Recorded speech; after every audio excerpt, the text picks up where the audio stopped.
Good evening and welcome to Colorado Mesa University, located in the heart of Western Colorado, Grand Junction. I'm Jay Seaton, publisher of the Grand Junction Daily Sentinel, and I'm pleased to serve as moderator of our 2022 U.S. Senate Candidate Forum tonight. This event is made possible with support from Colorado Mesa University, Colorado Public Radio, and KRCC. Unlike any other forum this cycle, tonight's event is completely produced by CMU faculty and students. I'd like to welcome Democrat Michael Bennett and Republican Joe O'Dea to Grand Junction. Thank you both for joining us in person. Both campaigns have agreed to the rules of tonight's forum, and each will respond to a series of questions from our panel. From Colorado Public Radio, we're joined by reporter Caitlin Kim. From the Daily Sentinel, Audience Engagement Director Gretchen Reist. Last but not least, CMU student Halima Behrose. Each question will be posed to both candidates, and each candidate will have 90 seconds to respond. Whoever gets the question first will have a 30-second rebuttal. And as moderator, I reserve the right to interrupt candidates who go over time. We have 1 hour together, so let's get started. I'll recognize our first candidate for opening remarks. Senator Bennett. Thank you, Jay. Thank you to CMU for having me back, for hosting this tremendous event with CPR and the Grand Junction Sentinel. It is great to be back in Grand Junction. You know, as I've traveled the state of Colorado, the time that I've been in the Senate, the most beautiful state in America, in my opinion, it's very easy for me to summarize my town halls over the last 10 or 14 years, and that is people coming and saying, Michael, we're working really hard, and no matter what we do, we feel like we can't afford some combination of housing, healthcare, higher education, or early childhood education. And that is a reflection of an economy that for 50 years has worked really well for the top 10% of Americans, but hasn't worked for 9 out of 10 Coloradans or 9 out of 10 Americans. And we have to change that, because in human history, when people lose a sense of opportunity, that's when someone inevitably shows up and says, I alone can fix it, as Donald Trump did. He didn't fix it, but that's what he said. And you don't need a democracy. You don't need the rule of law. You should expect your public sector and your private sector to be hopelessly corrupt and hopelessly bankrupt. That was the dark vision he ran on. That was the dark vision that he actually won on. And I am deeply worried that our democracy is fragile, not because of him, but because people have a loss of sense of opportunity. And that's what we have to restore. We've got to build an economy that when it grows for everybody. People can afford a middle-class life, and the families who have kids living in poverty in this country, who are working very, very hard in our state, have the chance to get their kids out of poverty. I think if we restore an economy like that, one that grows for everybody when it grows, that will not just save this democracy, but give America the chance once again to lead in the world, and that's why I'm running for the Senate. Thank you, Mr. Bennett. Mr. O'Dea. Great to be here with you. Thank you, CMU, for doing this. Appreciate it. I'm a fourth-generation Coloradan. I grew up in southeast Denver. I was adopted by a cop early on and had a loving mother. Got into some trouble in junior high school. My parents yanked me out, put me at an all-boys Catholic school where I got a little bit of discipline, but I also got a job washing dishes so that I could pay for it. And after graduating, I went through the carpenter apprenticeship program here in Colorado, and then I chased the love of my life on up to Colorado State University, where I got most of my construction management degree. We started a construction company out of our basement, and we currently employ 300 families here in Colorado. We've survived 3 recessions, and I'm proud of the team we've built there. My daughter and her husband, Taylor, they live in Colorado as well. They run their own small business. I'm not a career politician. I'm a contractor. We need more people who've done a hard day's work in Washington, D.C. Celeste and I have been blessed to have lived our American dream here in Colorado. And I'm worried about the direction that our nation is headed. What are we going to leave our kids and our grandkids? The division, the anger. I've had enough. We're all Americans. We need to come together, put labels, partisanship, political titles aside, and solve problems. I'm running to be a voice for working Americans. If it's good for Colorado, count me in. And that's the problem with Senator Bennett. He doesn't step out. He's Joe Biden's yes man. Michael Bennet votes with Joe Biden 98% of the time. Look, I love my wife dearly, but I don't even agree with her 98% of the time. Joe Biden, with Michael Bennet's rubber stamp, has led to the record inflation, soaring crime, a broken border, and a war on American energy that we're living through now. It's not working. It's time for a change. I hope to earn your support. Now we'll shift to the question portion. Caitlin Kim has the first question. Caitlin? Thank you. I believe it goes to Mr. Bennett. That's right. All right. So, Mr. Bennett, whether it be the agriculture or hospitality industry, Colorado depends on migrant labor. But getting visas or a pathway to citizenship can be onerous, unreliable, and insufficient. How would you try to fix this situation, given that Congress appears to lack the ability to move on any larger immigration reform policy? Well, Congress, we have to fix this through Congress. It can't be fixed by the administration without Congress doing the work. I was part of the Gang of Eight in 2013 that wrote the last comprehensive immigration bill to pass the Senate. It got 68 votes. Tragically, it was stopped in the House of Representatives by the Freedom Caucus and by the Tea Party. But it had 4 elements that I still think are very important. A pathway to citizenship for the 11 million people that are here. The DREAM Act for people that came here through no fault of their own and know no other country but the United States. All the agriculture provisions, the visas that I've heard Joe O'Dea talk about so many times that have affected his small business, those need to be addressed as well, and we address those in the Gang of Eight bill. And $40 billion of border security, but not to build Donald Trump's medieval wall that Joe O'Dea supports, and instead 21st century border security that we developed in Iraq and Afghanistan that would allow us to see every inch of the border. It is a shame that that didn't pass the House in 2013. We need to pass a similar bill again, and I think ultimately we will after we overcome the self-inflicted wounds that we're causing, because immigration is so critical to this country's economic growth. It constitutes about 1/3 of our growth year in and year out, every single year, and that's why we have to fix this problem. Mr. O'Dea, you have 90 seconds. Well, it does start with securing our border. I would agree with Senator Bennett. And we also need to provide citizenship to the Dreamers. That's key. And we've got to streamline our immigration system. Currently, it's not working. I've got guys that have worked for me 15 years. They've had different visas. They're here. They're earning a living. They're growing a family. And they're doing it legally. And they can't get through the process. The process is broken. And it's not working. And Senator Bennett's been in the Senate for 13 years. I would have hoped he ran back in 2010 to get this issue. I applaud the fact that he was with the Gang of Eight, but that issue needs to come back up right now. It needs to be run again. I will personally put my name on a bill that does just that. First bill I introduce when I'm your senator here next year.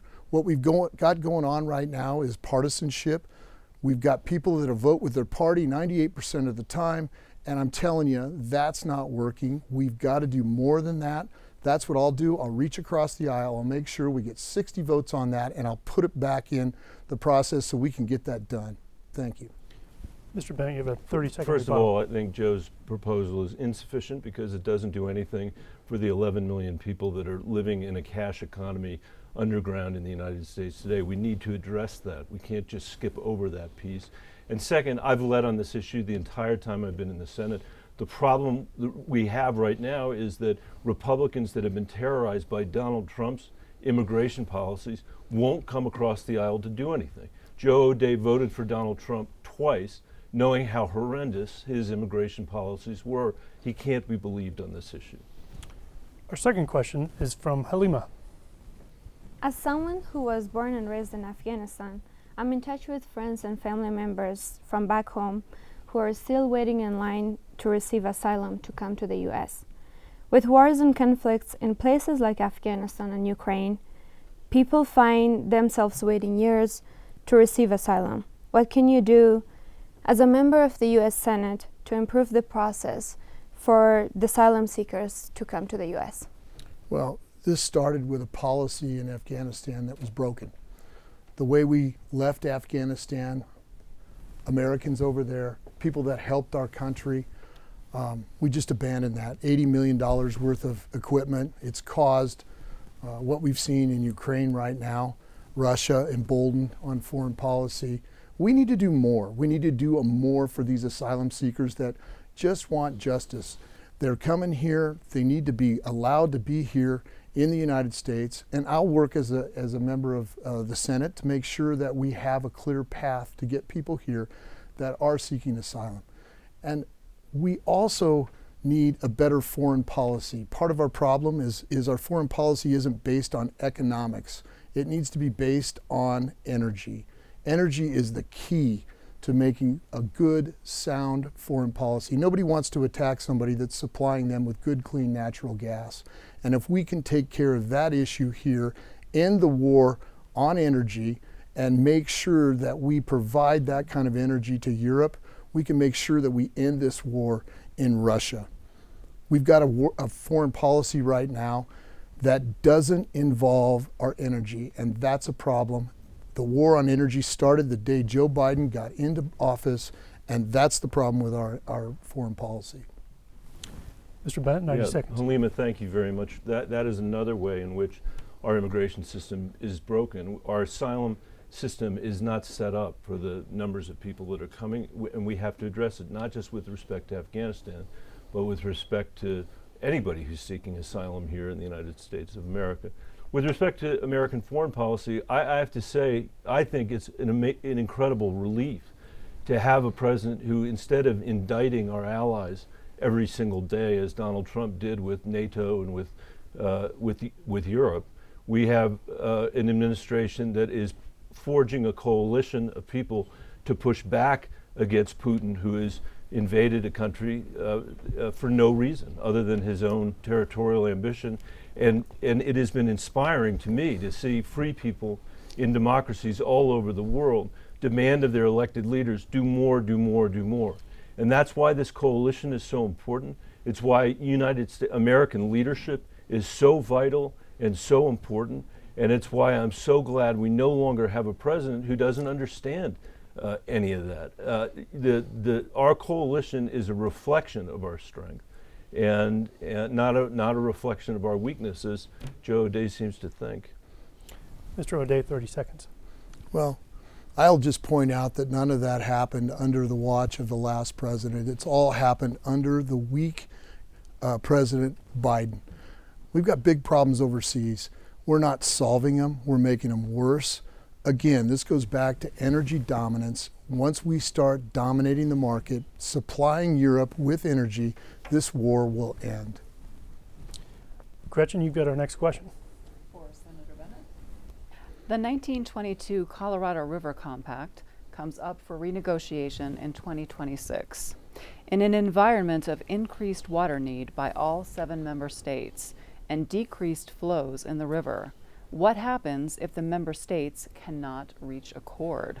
What solutions from the federal level do you anticipate delivering from your Senate seat? Gretchen, my view is that the states must reach an accord, must reach a consensus. Failure is not an option. This is not something for the federal government to determine from Washington, D.C. I think that would be a disaster and very counterproductive. So one of the reasons I really want to go back to the Senate is to help lead the negotiation between the upper basin and the lower basin, among the upper basin states and the lower basin states, so that we can rescue the Colorado River. The fate of the American West depends on our ability to do that. Our entire way of life, from agriculture to our ski resorts to our entire economy, depends on our getting this right. The right role for the federal government to play is to backstop the consensus that the states reach with real federal resources. We started that in the Inflation Reduction Act with $4 billion for water savings initiatives in the upper basin, the lower basin. I am working with Mitt Romney and his team right now to see if we can develop legislation that would provide that federal backstop that I described, similar to what's been done in the Great Lakes region in the United States. And that's completely appropriate. There are 40 million Americans who rely on the Colorado River Basin for their water, and this is an appropriate place for the federal government to play a role because, as I said earlier, the fate of the American West depends on it. That means the fate of America depends on this. Mr. O'Dea. Well, Colorado's done an outstanding job of using the water that we have allocated to Colorado, but we've conserved, we've done our job, but the lower states have not. And we need to push back on California. We need a leader in there that's going to hold California accountable and say, look, the water that you're claiming as a right doesn't exist. We're not getting that right. We're not getting that amount of water through the system right now. It doesn't exist. We're in a drought. That needs to be equally shared by all of the states. We need leadership that'll stand up to California. They need to be talking about desalinization. They need to be talking about all the water that they have at their beck and call in the ocean that they could bring back up into California and help relieve some of this problem. The federal government has a role in that, making sure that we can relieve the problem at the lower end. At the same time, any decision that needs to be made here on Colorado water should be made by Coloradans. We need to work with our locals. It can't just be on the backs of agriculture. It has to be balanced. And we also need to start moving water storage projects forward. I've been on a project here that took 25 years to get a permit. We need to reform our permitting and make sure that we can move those kind of projects in these drought conditions forward so we can start to solve the issue here in Colorado. And I believe that I'll do a very good job of negotiating with California. Just in the last 2 months, I led the negotiation to get $4 billion into the Inflation Reduction Act to begin to address the issues on the Colorado River. And I took on Arizona to do that. I took on California to do that. I led a conversation with New Mexico and Nevada and Colorado and Utah to do that. Joe may have missed that, although I know he hasn't missed that bill because he said there's absolutely nothing to like in that bill, including the $4 billion that I negotiated to try to deal with the Colorado River. Our next question is from Halima. The United Nations is highlighting the education of women as a critical element in a long-term development. But so many women and girls are denied access to education in places like my home country of Afghanistan, especially after the withdrawal of the U.S. security forces last year. What is the obligation of the U.S. to help women in developing countries? Mr. O'Day. Well, we have a role in world affairs. When our nation is strong, when our nation is leading a strong economy, we can provide security. We can also provide resources for all of those countries to help them come out of poverty.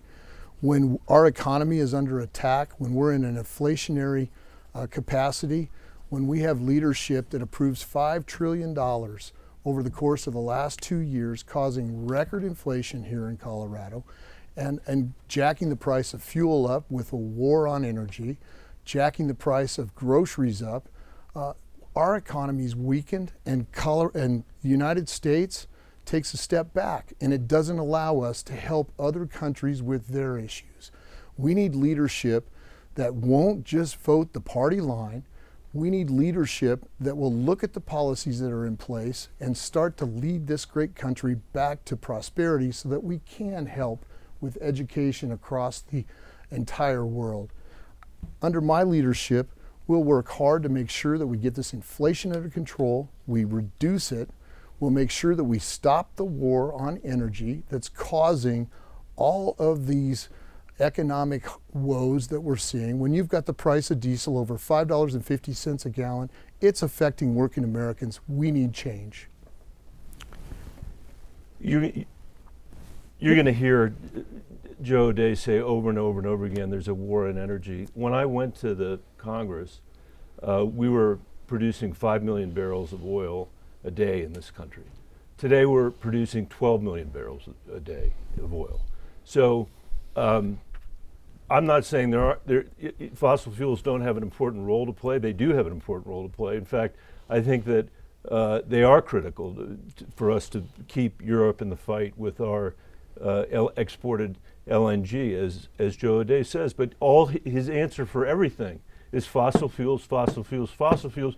Even a question that's asked by Halima about what our obligation is to women around the world. And I don't think fossil fuels, fossil fuels, fossil fuels is the answer to that. I think we do have an obligation around the world to show up, especially when China is showing up the way it's showing up in Africa and in other countries around the world, we have an obligation to show up. And we have an obligation here in the United States of America to improve our own education system too, because the education system we have today in the United States, rather than liberating people from their circumstances, is actually ratifying the income inequality that we have. So there's more work for us to do as well. It's not just about the fossil fuel industry. Mr. O'Day, 30 seconds. Well, you pointed out that we have not done enough for education here in the United States. It'd be difficult for us to reach across the globe and help people when right now third graders, 60% of them are reading at 1/3 of the grade level, when eighth graders can't add and subtract at the grade level. And that's because we've neglected our system, our school system here. Under the careful watch of the Biden-Bennett leadership, our education has slipped back. Caitlin has our next question. According to the Congressional Budget Office, the federal deficit was $1.4 trillion in fiscal year 2022. The total debt for the U.S. has topped $31 trillion after decades of deficit spending by Democrats and Republican elected officials. When it comes to the federal budget, entitlement programs such as Social Security and Medicaid make up 2/3 of federal spending. Keeping all that in mind, how do you propose to reduce national debt? Please be as specific as possible, and can you do that without making cuts or changes to entitlement programs? Yeah, let me just say, though, based on Joe O'Day continuously saying that I'm a rubber stamp for Joe Biden, that one of the several areas that I've taken the administration on is on the issue of charter schools, where he and I have a fundamental disagreement, and I've led that fight, and I'll continue to lead that fight. With respect to the budget deficit, you know, today, as we sit here, we're collecting in revenue about 19.7% of our GDP. We're spending about 23%. That 4% delta is the deficit that we have to deal with, and we do have to address it. As interest rates rise, it's going to be more important for us to deal with this, and we got to come together in a bipartisan way to do it. I think the $5 trillion for tax cuts for the wealthiest Americans, you know, that Joe O'Day has said that he would have supported if he was in the Senate, is the biggest waste of money that I've ever seen. And it has blown a massive hole in the deficit. The two wars that we fought for 20 years in the Middle East, a massive hole in the deficit, and a healthcare system that costs twice as much as any other industrialized country in the world. So, Caitlin, notwithstanding all of that, I'm proud to have received the Fiscal Hero Award from the Fix the Debt Coalition 3 times since I've been in Washington, D.C. I don't believe there's any other senator that's received that, and it's because I've taken tough votes to oppose deficit spending, even when Republicans and Democrats are doing it together. Mr. O'Day. Well, in the 13 years that you've been in the Senate, you are responsible for $20 trillion worth of debt growth. I don't know if I want an award for that. We need to stop the reckless spending. Under the Bennett and Biden regime, we just approved $5 trillion over the last 2 years. After COVID had already subsided and we were beginning to come out and go to work, we dumped a $1.9 trillion into the marketplace. That supercharged inflation, and Michael Bennett was the 50th vote that pushed that across the finish line. We've got to end the war on energy. This inflation is not going to come under control until the price of diesel goes down.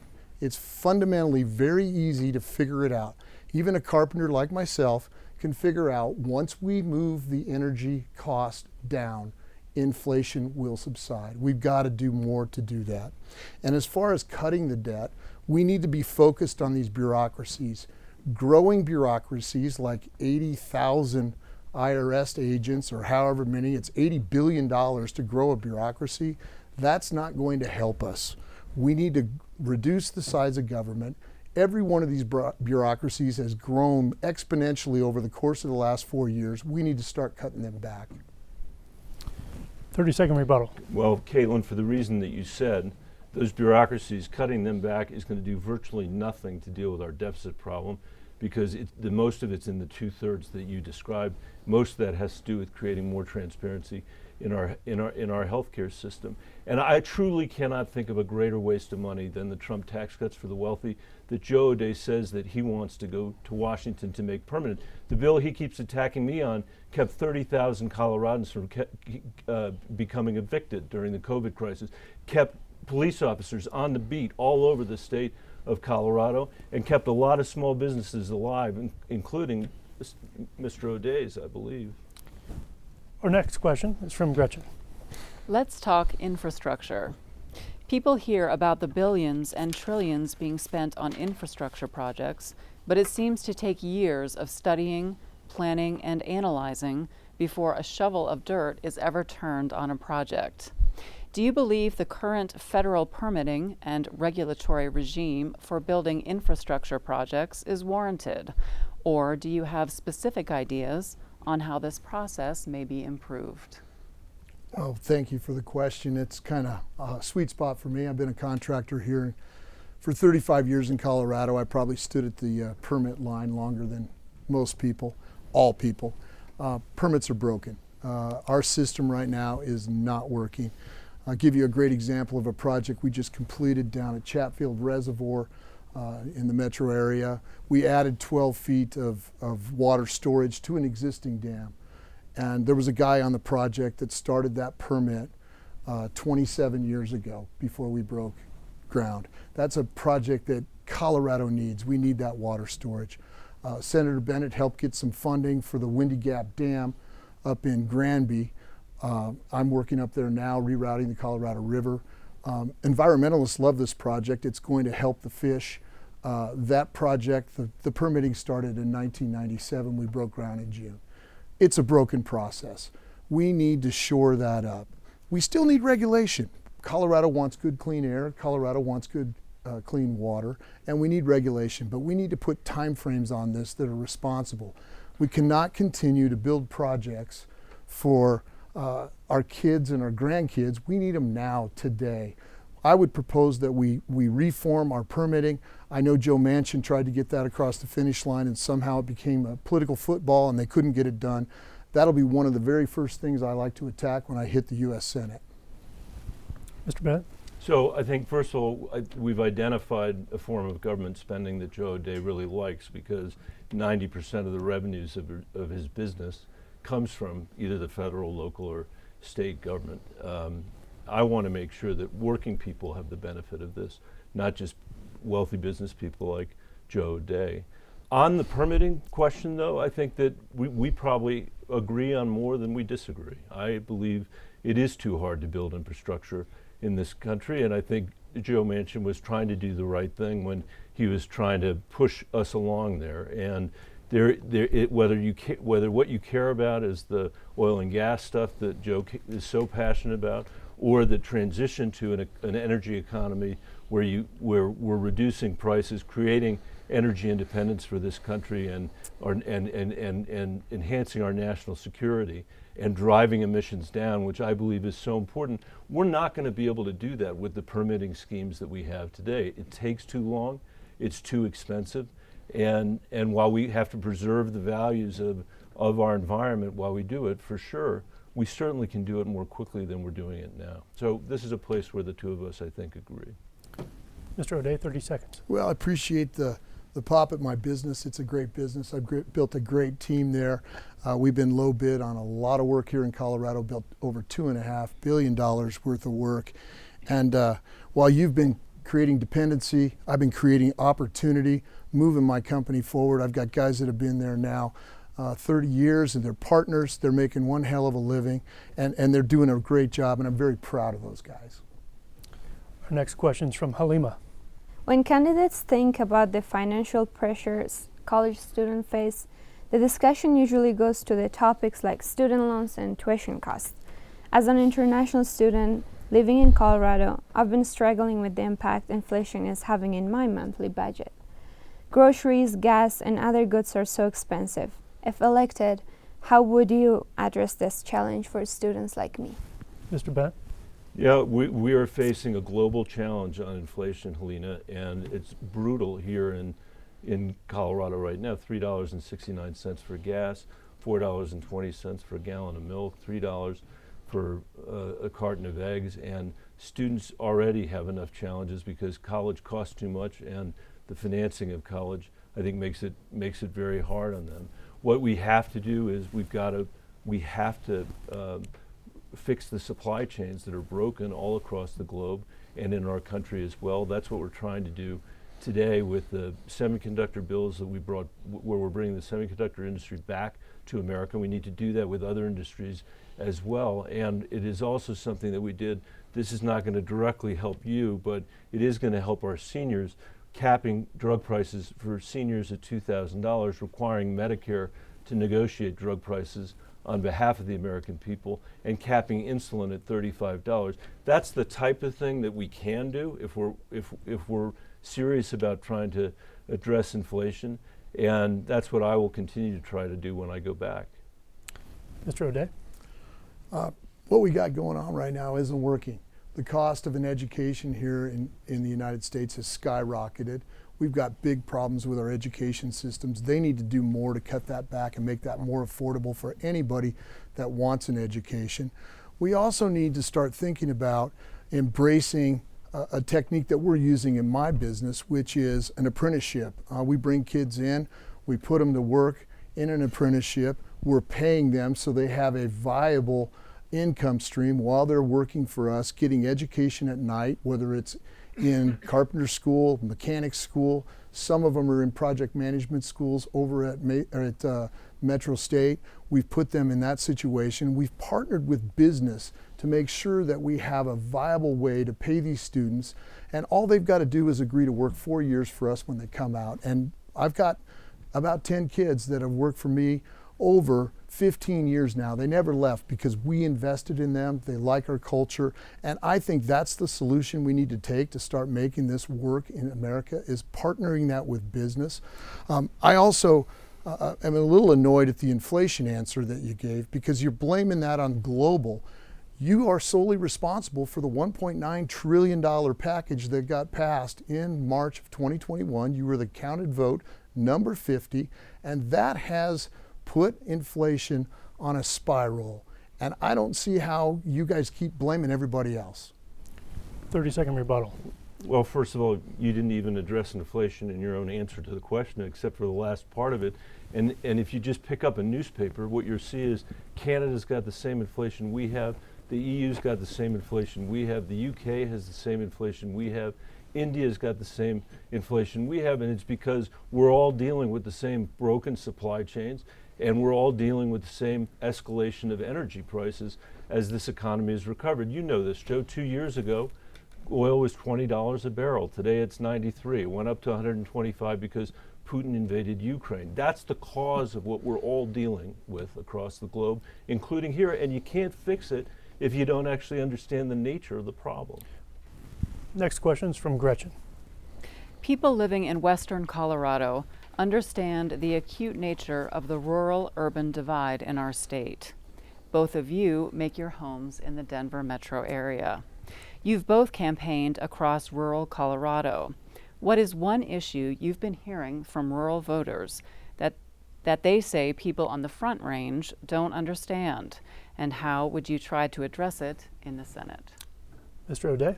Well, what I hear is consistent across rural Colorado. It's the cost of diesel. I can't fill up my pickup truck. I can't buy groceries. I can't pay my rent. I ran into a lady in Eden, Colorado. She came up to me, she pleaded with me. She said, "Joe, you got to win. You've got to help us. I just paid $72,000 to fertilize 300 acres. Her fertilizer bill was double this year what it was last year. The year before that, it went up 50%. They need relief. They need relief from this war on energy that the Biden-Bennett administration has led. They've shut us down here on federal permits. If you look at the permits that are actually being drilled on now, they're far less than they were under any other president. And what I'm hearing from rural Coloradans is we're detached. We don't know how far they drive. We don't know how hard it is for them to make a living out here because of this record inflation. And so that's the one consistent thing I've heard from everybody across the state. I do live in Colorado. I happen to own some horses. I've got properties that are agriculture type properties that I help with. And so I'm out in that ag community, and I'm able to talk to those people and just hear how hard they are having to work right now to make ends meet. And I think that's something that I will continue to do as a leader. I'll be out here not just on an election year, I'll be here every year. Mr. Bennett? Well, here's another answer where the answer from Joe O'Dea is fossil fuels, fossil fuels, fossil fuels, diesel. You know, when I think about what I see in rural Colorado, and just in the last 2 years alone, I've traveled 14,000 miles around the state. Before that, during COVID, went to every single county. And I'm on the agriculture committee, so I spend a huge amount of time in rural parts of Colorado, where many counties that I will never actually win an election, but I show up over and over and over again. What I'm hearing is issues around the hugely expensive housing, epidemic in mental health, a lack of access to health care, and a real concern that rural America is being left behind. That's why we've worked so hard to bring tens of millions of dollars from Washington to the western slope of Colorado to help counties that are transitioning in northwest Colorado, for example, as the coal plants close there. And that's what I'll continue to do if I'm senator. I believe very strongly that if you are a senator representing Colorado, you have an obligation to represent everybody in the state, rural and urban, whether people voted for you or whether they didn't vote for you. My record is clear over the last 14 years on the Agriculture Committee of doing that, and if you are kind enough to elect me again, I will continue to do that. I take that as my solemn obligation. Mr. O'Dea, 30 seconds. Well, I was out in Sterling, and they're wondering why the office of Senator Bennett is in, for northern Colorado, it's in Fort Collins and not out in Yuma, not out in Fort Morgan, not out in Sterling. When I ran out there it was very eye-opening for me when I began my campaign. They didn't know who Senator Bennett was. I had to explain who I was running against. I'll be a senator that represents rural America. I'll stand on that every day. Caitlin, you've got the next question. Mr. Bennett, Western Colorado has a long history in the energy space, from coal, oil, shale, natural gas and oil, etc. But now those industries are under pressure as the U.S. begins to transition towards other energy sources. What do you see as the energy future for this part of the state? I think the energy future for this part of the state is very bright. I think the energy future for America is very bright, and I think Colorado can lead America, and Western Colorado can lead Colorado. We have bright, bright days ahead. I think we had no energy policy, and now we have an energy policy that is going to reduce costs, is going to be really good for our economic independence and our national security. It's going to allow us to keep Europe in the fight against Putin because of our export of LNG, and this country is going to lead the transition to renewables, which we have to do. We got to get to net zero by 2050, and even in 2050, by the way, even when we get there, we're still going to be using fossil fuels in the United States of America. I think what's important for us to do with respect to the natural gas industry is make sure we capture every single molecule of fugitive methane so that it can be transported as cleanly as possible, so it can be used as cleanly as possible. And then we're going to be in the position to be able to offer to the rest of the world the clean energy technology that we're going to develop right here in Colorado. A lot of what I'm talking about is the result of work that I've been doing the last 10 years that shows up in the Inflation Reduction Act, tax credits for wind and solar and carbon capture that I've been working on for the last 10 years that's going to allow Colorado to lead and create an export economy that's going to drive wages up, not just here on the Western Slope, but all across the United States of America. Mr. O'Dea? Well, what we've got going on right now is not working. The energy policies that we have in place that have been championed by Biden and supported by Michael Bennett have federal permits at an all-time low for drilling. We don't have good export facilities on either one of the coasts right now because we have permitting involved that we can't get through. We do need to export good, clean American gas into Europe. If we want to end a war in Russia, let's use good, clean American gas. If we want to lower global emissions in Asia, let's use good, clean natural gas from America. When scientists are telling us that we can lower world emissions by as much as 45% in just 5 short years by exporting good, clean, the cleanest molecule in the world produced here in Colorado, we should be paying attention to that. We do need to get the permitting out of the way so we can raise wind, solar, we can raise nuclear, get all of those energies online so we can begin to replace fossil fuels. But it's not going to happen tomorrow. What we need to do is make sure that we restore good, clean American energy so that we can get through this inflationary period that we need to get through right now. At the same time, we get out of the way so we can start to bring on new renewable, and I'll support both of those. Mr. Bennett, rebuttal. We just passed the most important renewables bill in the history of the United States of America, frankly, on planet Earth. And Joe O'Dea has said over and over again that if he had been in Washington, he would have voted against that bill. I was proud to support that bill. There are so many provisions of that bill that I wrote on the western slope of Colorado. It's going to be really important for our economy, and if Joe O'Dea had been there, he would have opposed it because of his complete and total embrace of the fossil fuel industry. Our next question is from Gretchen. Healthcare prices in western Colorado are some of the highest in the nation. Colorado hospitals have the widest profit margin compared to those in any other state. What are your solutions from the federal level to lower healthcare costs for everyone? Well, it starts with more competition. We've got to get big government out of the way so we can promote innovation, we can promote competition. I happen to buy healthcare insurance for our 300 families that work for Concrete Express, and I've seen record level insurance prices. They're going up again 22% this year. My company's trying to hold as much of that in-house and pay for that, but we're having to pass that on to employees because it's gotten completely out of control. We've got a system that's broken right now. It works for people that are on the lower end, Medicare, Medicaid. They can walk in, get what they need. It works for people on the higher end that can pay into a system with their cash, do what they need. But it's not working for working Americans right now. This inflation has actually affected everything that we do. One of the other things that we need to do is a lot of these hospitals are understaffed right now. We need to promote education systems that are partnership with businesses, partnership with 2-year colleges, partnership with 4-year colleges to get good people into these systems, let them get educated while they're doing their apprenticeship and being paid by businesses, and that way we can start to grow our labor force and reduce the cost of health care here across the United States. Mr. Bennett? We just passed a bill, I helped lead and helped write this bill, that caps prescription drugs for seniors at $2,000, that requires Medicare for the first time to negotiate drug prices on behalf of the American people, that caps the price of insulin at $35 a month. We overcame the pharmaceutical industry to do this, the pharma lobby to do this, finally.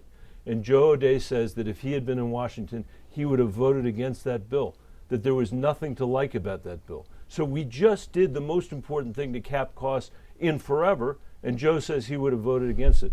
Second, we need to pass my public option so that everyone in America, and especially in rural America, has the chance to buy a public option administered by Medicare if they don't want their private insurance. And I think that would be a very important step forward to creating universal coverage, which would also reduce costs because people would be getting primary care, not just going to the hospital when they got sick.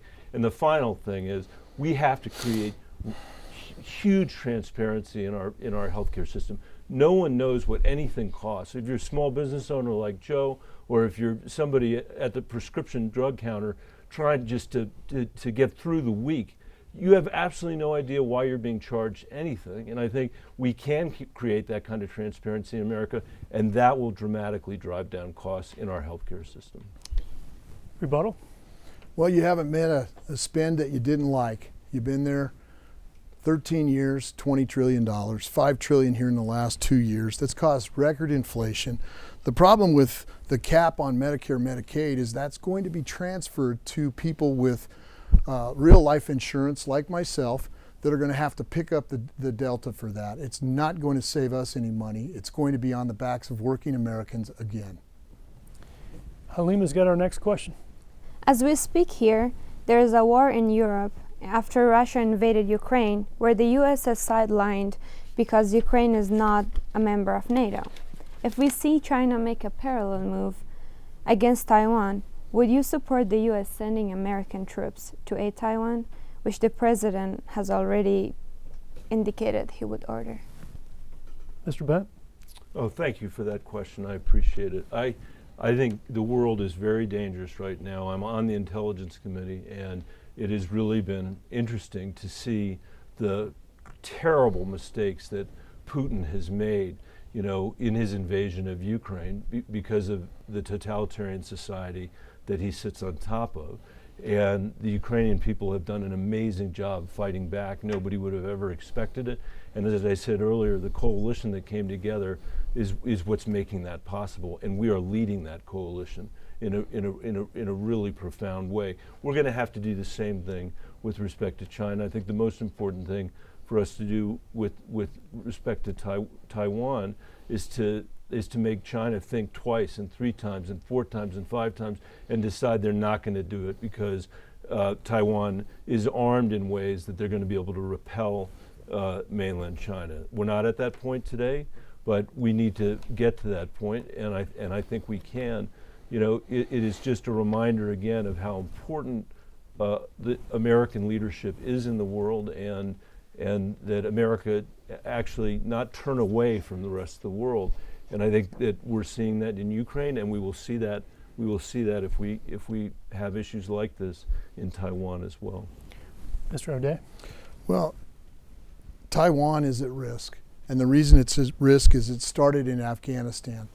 When we abandoned Afghanistan as a political stunt to make sure we made a date by our president, Senator Bennett's on the Intelligence Committee. I would love to have a report to find out why it is that we chose that date and how that affected a lot of our military. We lost 13 of our military as he exited there. We left $80 billion worth of equipment there. We left an airport there that many of the military have said we should have kept a hold of to keep peace in that very, very volatile region. And that has led to the Russian invasion of Ukraine. They smelled weakness. It scares me that we have a president right now, backed by Democrats that vote with them all the time, that are incapable of showing American strength.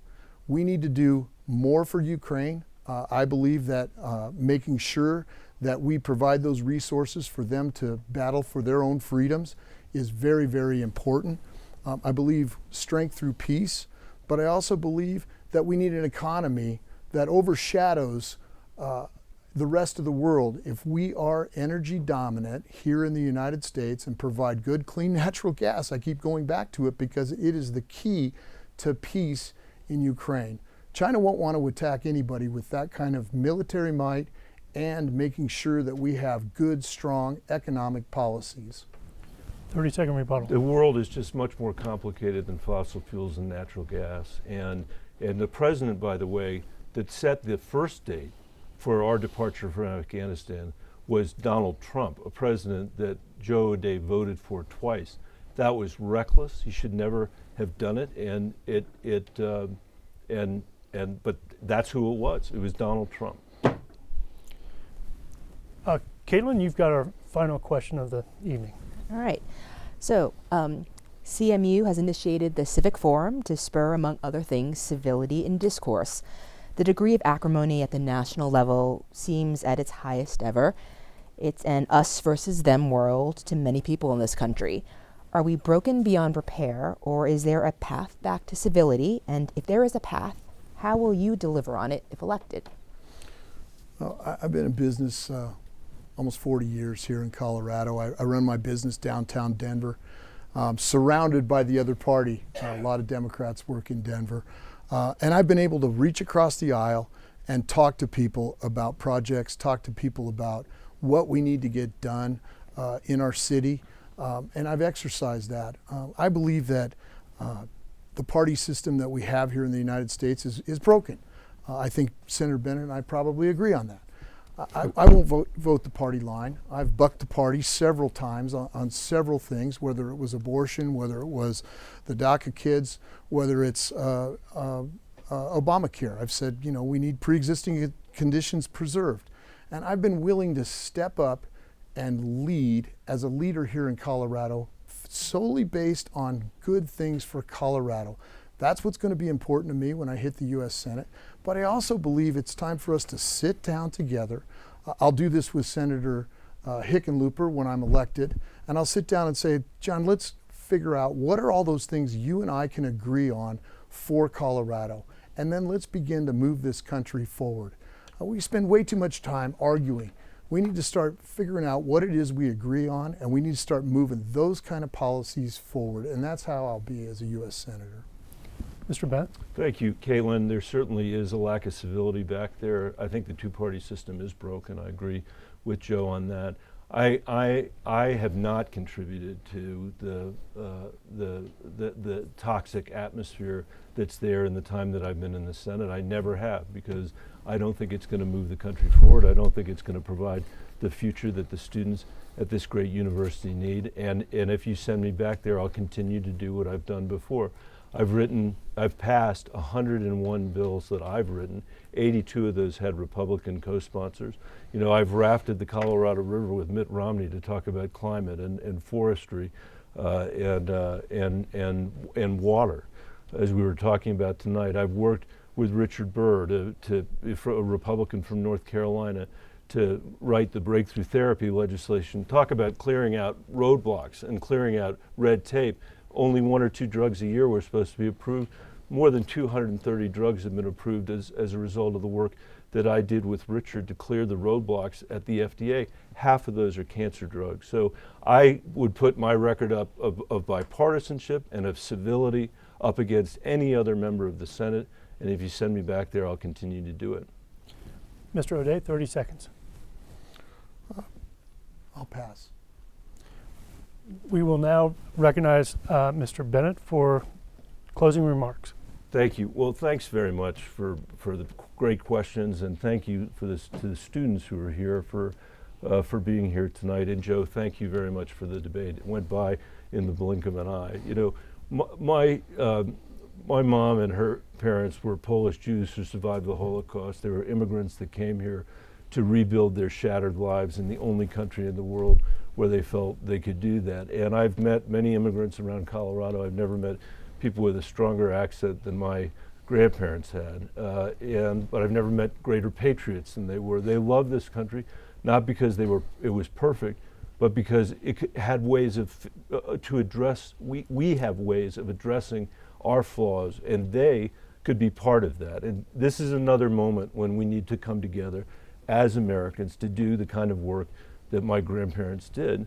And I believe we can do it. And I think we can create an economy that works for everybody. I think we can create an education system that's liberating kids from their economic circumstances, a healthcare system that doesn't cost twice as much as any other healthcare system in the industrialized world. I think we can bring manufacturing jobs back to the United States of America. We can lead this energy transition across the globe and provide an example that's contrary to the authoritarian regime in China, that democracy is strong and that the United States can provide both democracy and opportunity. We have always been strongest when we stood for democracy and opportunity. And I want to say in my closing words tonight, happy 25th wedding anniversary to my wife Susan, to tell her that I love her and our daughters Caroline, Helena, and Anne with all my heart. Thank you, Mr. Bennett. Mr. O'Day, 2 minutes. Well, first off, congratulations on 25 years to Thank you and you. your wife. Thank you for having me here tonight. Rural Colorado is the heartbeat of our great state. And if I'm your senator, I won't just show up for rural Colorado during an election season. I'll fight for them every single day. I don't have to tell you, our country is moving in the wrong direction. And I'm sure Senator Bennett went back to D.C. with very good intentions, but D.C. changed him. He votes with Joe Biden 98% of the time. Bennett passed one bill in 13 years that he wrote. That's Leadership completely takes untrue. more than just voting the party line. When Joe Biden shut down oil and gas production on our federal lands, our permits at an all-time low, Bennett said nothing. When Joe Biden went soft on the border, allowing fentanyl to pour into our communities, Michael Bennett did nothing. When Joe Biden withdrew American troops from Afghanistan, Michael Bennett said Joe Biden did the right thing. When Biden authorized $500 billion student loan bailout, demanded $80 billion for IRS agents, bureaucrats in a tax bill, insisted Democrats spend $5 trillion in the last 2 years, causing a historic inflation crisis, Bennett said yes. And on this issue after issue, time after time, Michael Bennett is Joe Biden's yes man. We need a senator for Colorado, and that's why I got in this race. I'm my own man. I'll listen, I'll lead, I'll show up, and not just during election season. And I won't vote the party line. I'll buck the party. I'll fight for Colorado. Michael Bennett's allies have spent over $30 million telling lies about me. A politician will do anything to keep his job. I'm running because I'm heartbroken for our United States. America deserves better. Thank you for the chance to be here with you tonight. Colorado, give me a shot. I will deliver change. Thank you, Mr. O'Day. And thank you to both of our candidates, Michael Bennett and Joe O'Day. Thank you to our question panel and to each of you at home for tuning in this evening. We hope tonight's forum was informative and helpful as you exercise our most precious power as Americans, the power to choose our elected officials at the ballot box. I'd like to thank Colorado Mesa University and Colorado Public Radio for making this candidate forum possible. And on behalf of us all, we wish you a great evening. Good night.